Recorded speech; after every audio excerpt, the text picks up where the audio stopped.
Hello అండి అందరికీ. ఈరోజు కలెక్టర్ మామిడికాయలతో బెల్లం ఊరగాయ చేసుకుందాము. చాలా సింపుల్‌గా చేసుకోవచ్చు. అలాగే చాలా చాలా బావుంటుందండి. వేడి వేడి అన్నంలోకి కొద్దిగా చప్పటి పప్పు వేసుకొని, పప్పుతో ఈ ఆవకాయ నంచుకొని తింటే చాలా చాలా బావుంటుంది. అలాగే చాలా సింపుల్‌గా చేసుకోవచ్చు. మేమైతే ఈ మామిడికాయలు తీసుకొచ్చేసి 3 మామిడికాయలండి. నేను ఎక్కువ పెట్టట్లేదు. నేను ఎక్కువ క్వాంటిటీలో అయితే సరిగ్గా చెయ్యలేను. అంటే నాకు కొలతలతో వంటలనేవి పెద్దగా రావు. నా చేతికి ఎంతొస్తే అంత వేసేస్తాననమాట. అందుకనేసి కొద్దిగా చేసుకుంటాము. అలాగే ఈ బెల్లం ఊరగాయ మా ఇంట్లో ఇంకా పిల్లలే మా బాబు నేనే తింటాము. ఇంకెవరు తినరు. అందుకని 3 మామిడికాయలుతో చేసుకుంటున్నాము. చక్కగా ఇలా చెక్కలు కోసేసుకోవాలి. మామిడికాయలైతే ఫస్ట్ శుభ్రంగా కడిగేసి ఒక పొడి బట్టతో తుడుచుకొని ఫ్యాన్ కింద కొద్దిగా ఆరబెట్టుకోవాలండి. తడి అనేది ఎక్కడ గూడా ఉండొద్దు. ఇలా కట్ చేసుకోవాలి. అది కట్ చేసినప్పుడు ఎగిరిపడి ఆవపిండి అంటుకుందండి అక్కడ. పక్కనే ఆవపిండి అది రెడీ చేసుకున్నాం కదా! గట్టిగా ఇలా కొట్టేసరికి ఎగిరి పక్కకెళ్ళి పడ్డది. టెంకలు తీయడానికి కొంచెం గట్టిగానే ఉంటాయన్నమాట. బయట కట్ చేసే వాళ్ళైతే చాలా ఈజీగా చేసేస్తారు. మనము ఇంట్లో కాబట్టి కొద్దిగా కష్టపడాల్సొస్తది. చిన్న చాకుతో కాదు అని చెప్పేసి ఆ పెద్ద కత్తి అయితే తీసుకొచ్చారు. ఇంక నేను మా వారికైతే బతిమలాడాను ఇది కట్ చేయమనేసి. నేనైతే కట్ చేయలేను ఇంత పెద్దవి. చిన్న చాకుతోనైతే మనం ఏదైనా కట్ చేయగలం గానీ, ఇంకా ఆయనకి చాలా సేపటి నుంచి బతిమలాడితే వచ్చి కట్ చేశారు. అది అలా కట్ చేసిన తర్వాత మధ్యలో అది చూడండి ఉంది కదా! మనము పిక్క తీసేసాం కదా! టెంక. తీసిన తర్వాత పైన ఒక ఏమంటారు దాన్ని? ఆ టెంక పైన ఉంటుంది కదా! అది కూడా టెంకే అనుకోండి. అది కూడా తీయాల్సొస్తుందండి. ఈ మామిడికాయ ఊరగాయకి ఆ లోపల పీచు అనేది ఉంటేనే బావుంటుంది టెంకకి అంటుకొని. మా పిల్లలు అలా ఉంటే తినరండి. అది బెల్లంలో ఊరే కొద్దీ మంచి రుచయితే వస్తుంది. కానీ ఇంకా పిల్లలు తినడానికి ఇష్టపడరు అనేసి మేము ముందే తీసేసామండి. ఇలా చక్కగా అన్నీ కట్ చేసుకొని అవి కొద్దిగా చిన్న సైజు ముక్కలే కోసుకున్నాము. ఈ ఊరగాయకి ముక్కలు కూడా కొద్దిగా పెద్ద సైజు ఉంటేనే బావుంటది ఊరగాయ అనేది. అది మళ్ళీ బెల్లంలో ఊరే కొద్దీ సైజ్ అనేది చిన్నగా అయిపోద్ది కాబట్టి కొద్దిగా పెద్ద ముక్కలు ఉంటే మంచిది. మేమైతే చిన్న ముక్కలే కోసుకున్నాము. ఇలా చక్కగా అన్నీ కట్ చేసిన తర్వాత ఆ పైన లోపల ఉన్న పొర అనేది కొద్దిగా తీయాల్సొచ్చింది. పీచులు బాగా అంటుకొని ఉంది కాబట్టి కొంచెం టైం పట్టింది. ఇలా ఒక్కొక్కటిగా తీసేసాము. చూసారు కదా! ముక్కలైతే చాలా చిన్నగా ఉన్నాయన్నమాట. మరీ పెద్దవి కాదు, మరీ చిన్నవి కాదు. మీడియం సైజు ముక్కలైతే మేము కోసుకున్నాము. ఇలా అన్నీ కట్ చేసేసి ఇది కలెక్టర్ మామిడికాయలండి. నేను 3 తీసుకున్నా. వీధిలోకి వస్తే తీసుకున్నాను. ఎక్కువ మేము చెయ్యం కాబట్టి ఇంకా బయట అయితే వాళ్ళు చక్కగా కొట్టేసి ఇస్తారు. 3 మామిడికాయలు తీసుకొని ఏం కట్ చేయడానికి వెళ్తామని చెప్పేసి ఇంట్లోనే ట్రై చేసాము. కటింగ్ అయితే వచ్చింది. కాకపోతే ఆ పీచు తీయడం అనేది కొంచెం టైం పట్టేసింది.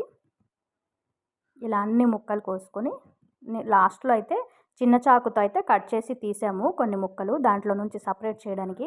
ఎందుకంటే పీచు అందులో ఇరుక్కుంటుంది. సరిగ్గా రావట్లేదు. అంటే సగం ముక్క దానికే ఉండిపోతుంది. అందుకని తర్వాత చాకుతో తీసాము. ఇది సరిగ్గా 400 గ్రాముల బెల్లం అండి. ఈ బెల్లము చక్కగా తురుముకోవాలి.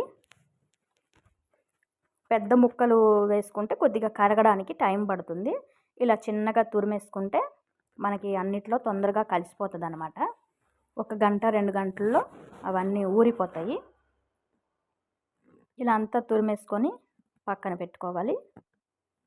చిన్నగా చేసుకోవాలి. పెద్ద గడ్డల్లాగా ఈ బెల్లానికి ఒకటే ఈ గడ్డకి 4, 5 ముక్కలు చేసి వేసుకున్నా అయిపోతది.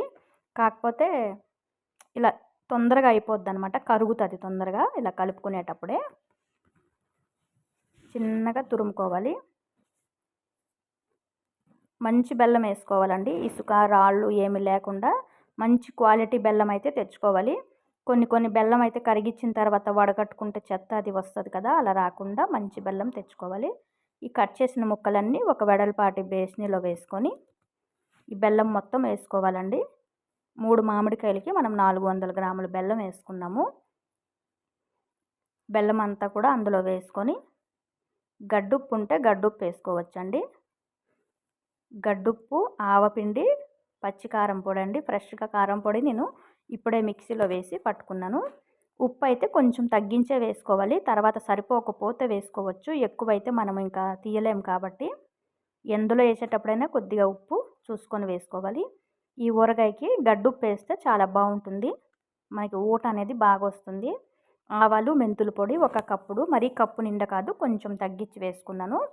కారం కూడా కప్పు నిండా కాదు, కొద్దిగా తగ్గించి వేసుకోవాలి. 3 పావులు అనుకోండి.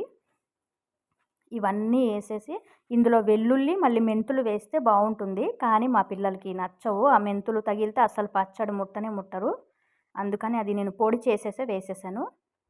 మెంతుల పొడి కొంచెం ఎక్కువనే వేసాను. ఇవన్నీ కూడా చక్కగా కలుపుకోవాలి. చేత్తో కూడా కలుపుకోవచ్చు. మేమైతే స్పూన్ పెట్టి కలిపాము. నేను వీడియో తీస్తున్నా. మా వారికైతే కలపమని చెప్పాను. అతను కలుపుతున్నారు. అన్ని ముక్కలకి ఉప్పు, కారము, మనకి ఆవపిండి అది శుభ్రంగా పట్టేంత వరకు చక్కగా కలిపేసుకోవాలండి. ఇలా కలుసుకుంటేనే మనకి ముక్కకి బాగా కారం అవంతా పడుతుంది బాగా. కొద్దిగా టైం పడుతుంది. కానీ మొత్తం అంతా కింద ఆ కారం పొడి అంతా ఉండిపోకుండా ముక్కలకి అన్నిటికీ పట్టుకోవాలి. పైన కలిపేస్తే కిందంతా ఉండిపోతుందనమాట. ఎలా ఉన్నా సరే కరిగిపోతుంది. కరిగినా సరే కలిసిపోతుంది. కానీ మనము కలిపేటప్పుడే కొంచెం మంచిగా కలుపుకుంటే చాలా బాగుంటుంది. శుభ్రంగా కలిపేసి ఒక గంట మూత పెట్టేసి పక్కన పెడితే మనకి బెల్లం అంతా చక్కగా కరిగిపోతుందండి. మనకి పాకంలాగా వచ్చేస్తుంది. ఇలా కలిపేసి ఒక గంట 2 గంటలు మూత పెట్టేస్తే సరిపోతుంది. చక్కగా కలిపేసుకోవాలి. గడ్డుప్పు వేసాం కాబట్టి కొంచెం టైం పడుతుంది. ఒక గంట తర్వాత చూడండి మనకి చక్కగా కరిగిపోయింది కదా. బెల్లము, కారము, ఆవాలు, మెంతిపొడి అన్నీ శుభ్రంగా కలిసిపోయేవి. తర్వాత ఒక్కసారి ఉప్పు అది మనము టేస్ట్ చేసుకోవాలి. ఉప్పు సరిపోయిందా లేదా, మనం వేసే బెల్లం అది సరిపోయిందా లేదా అనేది ఒకసారి చూసుకోవాలి. చూస్తుంటే నోరు ఊరుతుంది కదా మీకు కూడా. తప్పకుండా చేసుకోండి. ఇది చాలా బాగుంటుందండి. ఫస్ట్ టైం చేసే వాళ్ళైతే ఎక్కువ ఏం చేయాల్సిన అవసరం లేదు. కొద్దిగా ఒక మామిడికాయ వేసి ట్రై చేయండి. టేస్ట్ నచ్చితేనే చేసుకోండి, లేకపోతే వద్దు. ఏదో వీడియోస్ చూసి చేసేసామని మనం ఇంట్లో చూసినవన్నీ చేసేసి మనీ అయితే వేస్ట్ చేయకూడదు కదా. సరదా కోసం ఒక్క మామిడికాయ ట్రై చేయండి, చాలా బాగుంటుంది. అయితే నేను ఇవన్నీ కలిపిన తర్వాత ఒకసారి చెక్ చేసుకున్నాను. నాకు కొంచెం బెల్లం తక్కువ అయింది అనిపించింది. అంటే మామిడికాయలు మనకి పుల్లగా ఉన్నాయి కదా, అందుకని తక్కువ అనిపించింది కాబట్టి మరి కొద్దిగా బెల్లం అయితే నేను తురిమేసుకొని వేసుకున్నాను. మళ్ళీ ఒక 200 గ్రాముల బెల్లం అయితే వేసాను అనుకోండి. ముందు 400 గ్రాములు వేసాం కదా, ఇప్పుడు ఒక 200 గ్రాముల బెల్లం వేసాను. శుభ్రంగా కలిపేసుకోవాలి. మళ్ళీ దీనికి వేరే ప్రాసెస్ ఏమి ఉండదండి. కొంతమంది అయితే ఆయిల్ కూడా వేస్తారు. నేనైతే ఇప్పుడు ఆయిల్ వేయనండి. ఇప్పుడే కాదు, తర్వాత కూడా వేయను. ఇలానే బాగుంటుంది. ఇలా ఎన్ని సంవత్సరాలన్నా ఉంటుందండి. ఆయిల్ వేస్తే ఏంటంటే ఉండే కొద్దీ కొంచెం జిడ్డు వాసన అనేది వస్తుంది. అంటే పెద్ద ఫ్యామిలీ ఉన్నారనుకోండి, అలా ఆయిల్ వేసి ఉంచుకున్నా సరే వాళ్ళకి తొందరగా అయిపోతుంది. చిన్న చిన్న ఫ్యామిలీ ఉన్నప్పుడు కొద్దిగా చేసుకున్నా మనము అది పాడవకుండా ఎలా అయితే ఉంటుంది అనేది చూసి చేసుకోవాలి. ఇలా చక్కగా కలిపేసుకొని ఎండలో పెట్టుకోవాలండి 3 రోజులు. తర్వాత ఒక ప్లాస్టిక్ డబ్బాలో వేసుకొని ఉంచుకుంటే సంవత్సరం వరకు ఉంటుంది. 2 సంవత్సరాలైనా ఉంటుంది. ఏం పాడవదు. కానీ అంతవరకు ఈ పచ్చడి ఉండదు. మనం పెట్టుకునేది చాలా తక్కువ కాబట్టి కొద్దిగా జీలకర్ర వేయించి పొడి వేసుకుంటే ఇంకా బాగుంటుంది. థ్యాంక్ యూ అండి.